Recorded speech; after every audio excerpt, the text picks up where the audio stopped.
Olha, assim, a Bantu ela surgiu de uma forma bem despretensiosa, eu colocasse. Eu tive a oportunidade de conhecer uma literatura que me interessasse bem depois de velha, assim, depois que eu já estava na faculdade.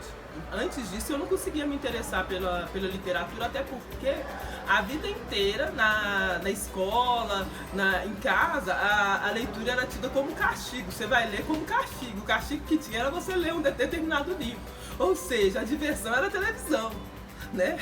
Por quê? Porque quando você fazia alguma coisa de errado, não, está proibido de assistir televisão. Então eu sempre enxerguei o livro como um castigo. Infelizmente, essa foi a construção que eu tive na minha vida. Até ter a oportunidade de conhecer o livro A Cor Púrpura, da Alice Walker.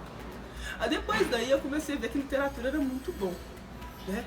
E logo nesse tempo eu tive a oportunidade de conhecer a editora Masa, que é uma editora que tem aqui em BH há mais de 30 anos, que tem como personagens infantis, personagens negros, príncipes, rainhas, todo mundo preto, assim, coisa que a gente não vê na televisão e nem em outras editoras de uma forma geral. Mas, assim, eu pensei comigo, mas mais de 3 décadas eu não conhecia isso. Em uma das oportunidades de uma feira que eu estava trabalhando, que é a Feira Ébano, a gente percebeu que não tinha nenhuma nenhuma oferta para o público infantil. Aí eu pensei, quer saber?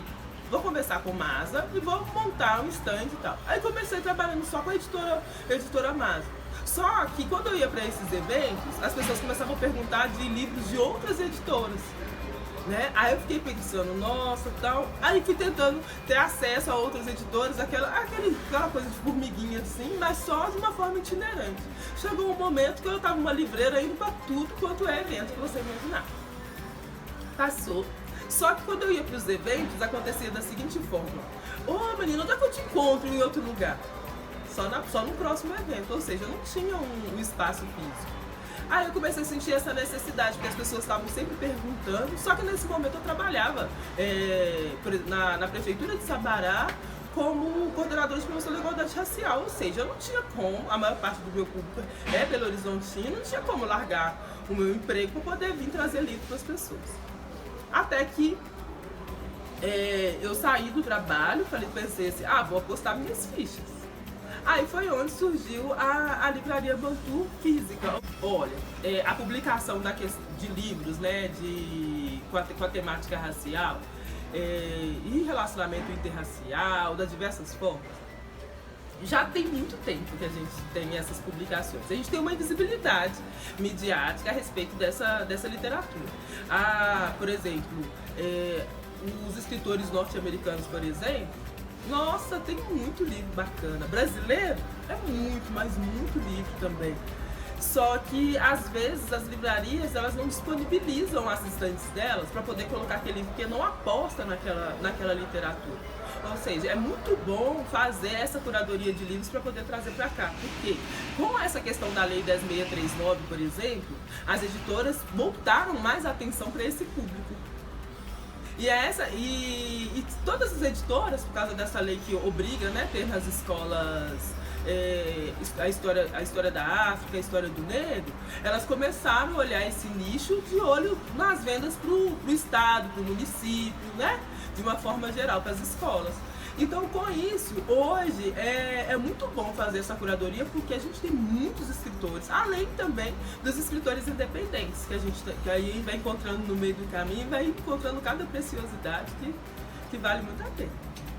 Olha, o bom de gostar dessa literatura é o quê? Quando a gente lê o livro, igual no meu caso, eu posso trazer todos os livros do mundo para cá, mas eu vendo com muito mais facilidade aqueles livros que eu gostei. Não sei porque a gente consegue passar aquilo que a gente sente pelo livro para outra pessoa. A pessoa, ela olha assim.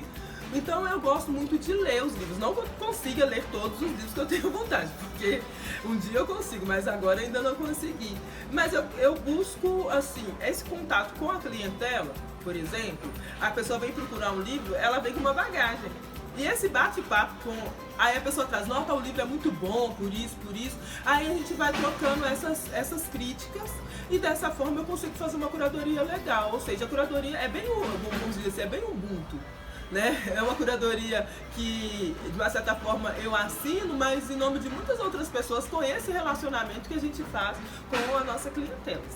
Eu tenho uma trajetória no movimento social negro, né? E sempre tive, em todos os meus trabalhos, minha linha profissional, o foco foi nessa questão racial. Então, eu gosto do nosso povo preto, eu gosto de estar em contato, gosto de conversar. E a gente tem quando eu abri, eu tinha a expectativa de estar ainda mais próximo. Ou seja, me aproximei mais, conheci mais gente sim.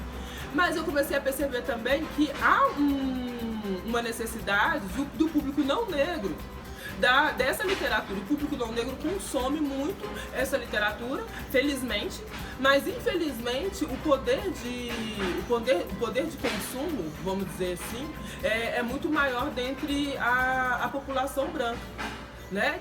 Que também às vezes consome muito mais essa literatura negra do que a própria população negra, porque infelizmente ainda hoje a gente tem pais e mães que fazem esse processo de demonstrar que ler esse livro aqui enquanto castigo, você não vai assistir televisão, e a televisão é como se fosse um prêmio e a literatura fosse um castigo. E a gente consegue perceber como que a TV, né, a TV de uma forma geral é cruel com as nossas crianças, desde da minha década, lá da década de 90 até hoje, a gente vê que é bem excludente, de forma que a criança não consegue ver a sua corporeidade.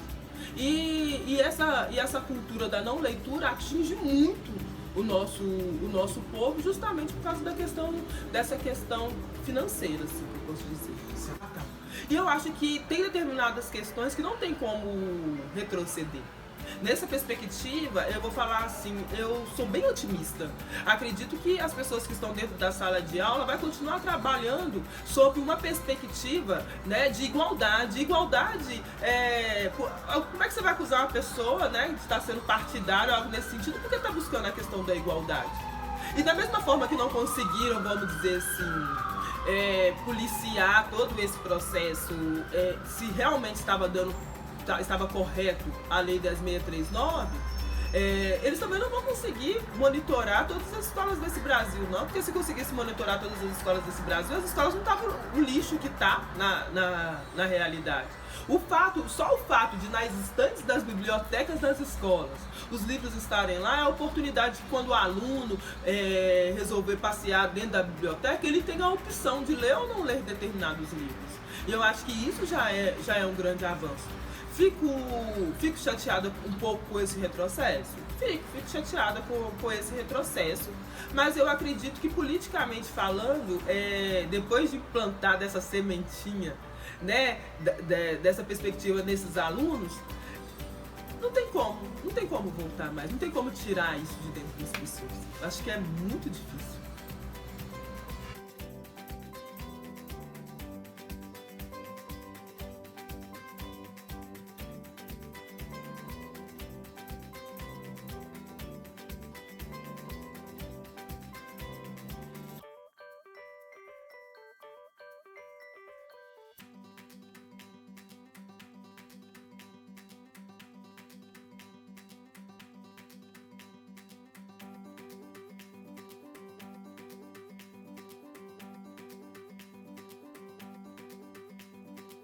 A gente não tem a noção do quão poderoso é o nosso corpo.